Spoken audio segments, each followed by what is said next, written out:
नमस्कार, आप देख रहे हैं पल्स 24 न्यूज। मैं हूं आपके साथ सुहानी बहुगुना। उधम सिंह नगर के खटीमा में मुख्य चिकित्सा अधिकारी डॉक्टर मनोज शर्मा नागरिक चिकित्सालय पहुंचे, जहां उन्होंने CT scan, ICU, ultrasound machine जैसी सुविधाओं का निरीक्षण किया और सभी मरीजों से बात कर उनकी परेशानियां जानी। इस दौरान सीएमओ डॉक्टर शर्मा ने बताया कि सीटी स्कैन मशीन कोरोना काल में प्राप्त हुई थी, जिसकी वारंटी कम होने के चलते उसको संचालित किया जा रहा था। साथ ही टेक्निकल कारणों से जो भी मशीनें बंद पड़ी हैं उनको जल्द ही सुचारू किया जाएगा। उन्होंने बताया कि सीएम पुष्कर सिंह धामी द्वारा यहां की व्यवस्थाओं को प्राथमिकता दी गई है, जिसको देखते हुए हर स्तर से डॉक्टर, फिजिशियन और अन्य स्टाफ की व्यवस्था करने के साथ साथ अस्पताल में असुविधाओं को दूर करने की भी कोशिश की जा रही है।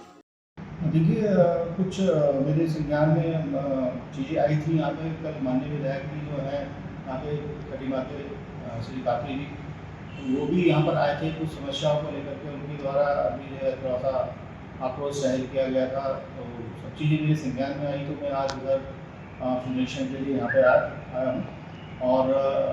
जहाँ तक सीटी स्कैन की बात है, तो सीटी स्कैन हमारा आपको बता दूँ मैं कि CSR के माध्यम से हमें कोविड टाइम में प्राप्त हुआ था। तो उस समय इसकी जो वारंटी थी वो कम समय की इसकी वारंटी थी, तो जिसके बाद फिर हमारे द्वारा इसका संचालित किया गया और इसका लगातार अभी संचालन जारी था। और आप समझते हैं क्योंकि ये चीज़ें ऐसी हैं, टेक्निकल कुछ प्रॉब्लम्स आती रहती हैं उसमें, तो इसमें टेक्निकल फॉल्ट अभी हुआ था, तो उसको ठीक करने के जो प्रयास जो हैं यहाँ पर जो CMS हैं उनके द्वारा किए जा रहे हैं। लेकिन जहाँ तक CMC की बात करें तो उसमें थोड़ा सा बजट ज़्यादा चाहिए, तो उसके लिए यहाँ चिकित्सा प्रबंधन समिति में इतना बजट उपलब्ध नहीं है, तो उसके लिए महानिदेशालय स्तर से जो है बजट की डिमांड जो है वो CMS द्वारा की गई है। और जो अभी तत्कालिक उसको ठीक कराने के लिए जो आवश्यकता है, लगभग उसमें 5 लाख रुपये खर्चा है, तो उसके लिए मेरे द्वारा निर्देश दिए गए। उनके द्वारा पूर्ण प्रयास भी इसके लिए किया गया है कि उसको शीघ्र 1 हफ्ते के अंदर उसको बात करके उसके पार्ट खरीद करके उसको ठीक कराया जाए, तो 1 हफ्ते के अंदर उसका जो है सुचारू रूप से संचालन अभी उसका कर लिया जाएगा। और भविष्य के लिए उसमें जो परेशानी आएंगी उसके लिए इसकी CMC में बजट प्राप्त करके उसकी CMC करा ली जाए, इसकी भी कोशिश हमारे द्वारा इसमें जो है की जा रही है। उम्मीद है शीघ्र ही उसमें प्राप्त हो जाएगा और हमारे द्वारा इसमें जो है कार्रवाई की जाएगी। जहाँ तक बात है हमारे 102 की खुशी की सवारी की बात हुई थी, तो खुशी की सवारी हमारे यहाँ 2 खुशी की सवारी जो है वो संचालित है और सुचारू रूप से उनका संचालन किया जा रहा है। अगर इसी माह की बात करें तो लगभग 70 जो है लाभार्थियों को उनके द्वारा जो है इसमें घर तक छोड़ा गया है। जो डिलीवरी होने के बाद जो जच्चा जो रहती है, बच्चा को जो है वहाँ घर तक छोड़ा गया है, तो उनका सुचारू रूप से संचालन और किया जा रहा है। जो पुरानी जो यहाँ पे खुशी की सवारी खड़ी हुई है वो खराब है, तो पूर्व में खराब हो चुकी है, पर वो क्योंकि हमारे कैंपस में खड़ी है उसको यहाँ से नहीं ले जाया गया। तो उस संबंध में भी बात की गई है CMS साहब से कि मानसिक स्तर से इसमें पत्राचार करके निर्देश प्राप्त किए जाए कि इनका किस तरीके से यहाँ से निस्तारण किया जाना है, तो उसके बारे में भी बात हुई है। और एक्सरे जो है यहाँ पे सुचारू रूप से चालू है। अभी कुछ प्रॉब्लम उसके प्रिंटर में आई थी, तो मैनुअली उसको डेवलप करके किया जा रहा है, लेकिन एक्सरे जो है वो यहाँ पर लगातार चल रहे हैं, हो रहे हैं, और जो पार्ट जो खराब हुआ है उसको भी शीघ्र ठीक करा लिया जाएगा। और ICU की जहाँ तक हम बात करें तो ICU में एक ये अपेक्षा रहती है कि डेडिकेटेड स्टाफ और डॉक्टर अलग से हमें उसमें उपलब्ध हो, तो उसका संचालन बेहतर तरीके से हो पाता है। पर अभी हमारे पास जो भी संसाधन है, हमारे पास जो 2 फिजिशियन है, हालांकि एक फिजिशियन उसमें से 3 दिन सितारगंज भी देखते हैं, पर जो भी हमारे पास संसाधन उपलब्ध है, स्टाफ नर्स है, जो डॉक्टर हैं, हमारे पास एनेस्थेटिस्ट भी उपलब्ध है, तो मेरे द्वारा निर्देश दिए गए हैं कि जैसे हमारा 11 बेड का ICU है, तो उसको पूरा संचालित ना करके कम से कम 5 बेड का जो दूसरा जो रूम में जिसमें 5 बेड है उनका संचालन जो है सुनिश्चित किया जाए। तो CMS साहब ने पद ने इस बारे में आश्वस्त किया है कि 1 हफ्ते के अंदर उसका संचालन भी जो है सुनिश्चित किया जाएगा। दूसरा NICU भी जो हमारे यहाँ लगभग जिसमें कि 2 इंक्यूबेटर और 5 बेड अलग से हैं NICU में, वो भी हमारे यहाँ स्थापित है। तो उसके लिए भी क्योंकि जो पीडियाट्रिशियन है यहाँ पर डॉक्टर RD भट्ट, अभी उनकी नियुक्ति यहाँ पर हुई है, तो 1 हफ्ते के समय वो भी समझ करके 1 हफ्ते के अंदर और स्टाफ को वहाँ पे नियुक्त करके उनके द्वारा भी मुझे आश्वस्त किया गया है कि 1 हफ्ते के अंदर उसका संचालन भी जो है नीति का सुनिश्चित किया जाएगा। यहाँ मैं आपको ये भी बता दूँ कि सरकार द्वारा भी और विभाग द्वारा भी लगातार इस अपने प्रयास किया जा रहा है कि ज़्यादा से ज़्यादा डॉक्टर हमें यहाँ पर उपलब्ध हो सकें और क्योंकि ये क्षेत्र माननीय मुख्यमंत्री जी की प्राथमिकताओं में भी है, तो कोशिश की जा रही है कि यहाँ सभी सुविधाओं से संपन्न हो। तो लगातार प्रयास किए जा रहे हैं कि ज़्यादा से ज़्यादा डॉक्टर का हम कॉन्ट्रेक्चुअल के आधार पर या यूकोट वीपी के माध्यम से हम जो है ज़्यादा से ज़्यादा डॉक्टर को यहाँ भर्ती करके और सभी सुविधाएं जो हैं यहाँ की जनता को उपलब्ध करा सकें। विभाग के द्वारा प्रयास किए जा रहे हैं और लगातार सरकार के द्वारा भी इस प्रयास किए जा रहे हैं। और आज मेरे द्वारा निरीक्षण किया गया तो जो कुछ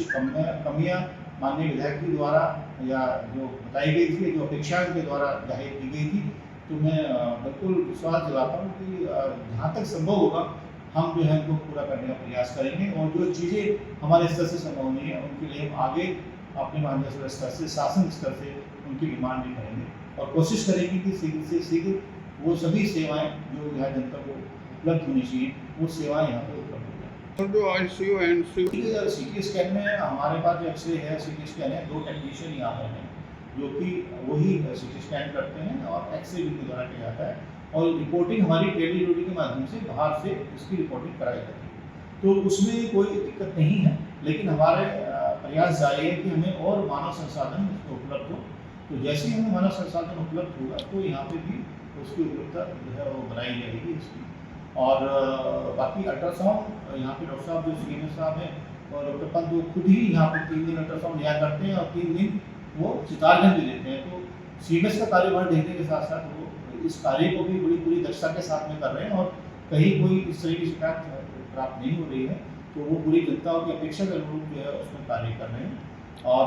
जो कुछ स्पेशलिस्ट की आगे यहाँ पे कमी है तो उसमें भी कोशिश की जा रही है कि उन स्पेशलिस्ट की भी यहाँ पे नियुक्ति जो है वो किसी न किसी माध्यम से वो हो जाए ताकि जनता को पूरी सुविधाएं उपलब्ध हो सके। सर ये सुविधा कि सरकार के जो जितने भी अस्पताल हैं उसमें जो ओपीडी के चार्जेज हैं, जो इंडोर के चार्जेज हैं, वो चार्जेज ही लगते हैं। बाकी आयुष्मान में जो इनके पास आयुष्मान कार्ड है उनके लिए 5 लाख तक का इलाज आप जानते हैं, सरकारी अस्पताल हो या प्राइवेट अस्पताल हो उसमें फ्री है। हमारी इन हाउस लैब भी यहाँ पर है और राष्ट्रीय स्वास्थ्य मिशन के अंतर्गत चंदन लैब से पीपी मोड पर जो है यहाँ पे फैसिलिटी पैथोलॉजी लैब अलग से दी गई है जिसमें लगभग 266 जो हमारी जो जांचें हैं पैथोलॉजी की वो मुफ्त में हो रही है यहाँ पर। और खुशी की सवारी यहाँ पर उपलब्ध है, 108 की सेवा यहाँ पर उपलब्ध है। और आप देखोगे कि पिछले 3 साल में लगातार ओपीडी जो ये रोगी मरीज है उनका ग्राफ भी बढ़ा है और जो हमारे भर्ती होने वाले मरीज है उनका भी ग्राफ बढ़ा है और जो जांचें हमारी जो हो रही है पीपी मोड में चंदन लैब के माध्यम से उसका ग्राफ भी हमारे द्वारा बढ़ा है। तो लगातार सुविधाओं देने का ग्राफ। देखिए ये इस बार जो है काफ़ी जब बारिश हुई थी बीच में स्टार्टिंग में जो हुआ था तो काफ़ी सभी जगह बाढ़ की स्थिति, जल भराव की स्थिति पूरे खटीमा में ही बनी थी। तो हमारा भी ये लो लाइन एरिया होने की वजह से यहाँ भी काफ़ी जो है वो पानी का जल भराव यहाँ पे हुआ था। तो ये सब चीज़ें हमारे द्वारा उस समय से प्रशासन के संज्ञान में और उच्च स्तर पे सभी के संज्ञान में बातें उसमें डाली गई थी। उस समय जो नगर पालिका है उसके माध्यम से जो पंप लगा करके पानी को निकाला गया था उस समय भी, और ये सबके संज्ञान में है। प्रशासन द्वारा, सरकार द्वारा लगातार इसमें प्रयास किए जा रहे हैं कैसे यहाँ का ड्रेनेज सिस्टम जो है उसको सुधारा जाए कि इस तरह की जो स्थिति है वो दोबारा से ना हो। और मैं सीएम साहब को भी इसमें रिक्वेस्ट करूँगा कि आप अपने स्तर पर भी एक जो है पंप जो है वो यहाँ खरीद कर रखें कि भविष्य में अगर जल भराव होता है तो कहीं पे एटलीस्ट इमरजेंसी में पानी का जल भराव अगर होता है तो उसको हम निकालने की व्यवस्था अपने स्तर से भी उसमें कर सकें। तो ये निर्देश मैं सीएम साहब को दे रहा हूँ उसमें, ताकि एक पंप अपने लिए भी उसको खरीद के यहाँ पे रखें। बाकी प्रशासन के सबके संज्ञान में है और सब प्रयास कर रहे हैं कि इस जो परेशानी है उससे कैसे निपटा जाए।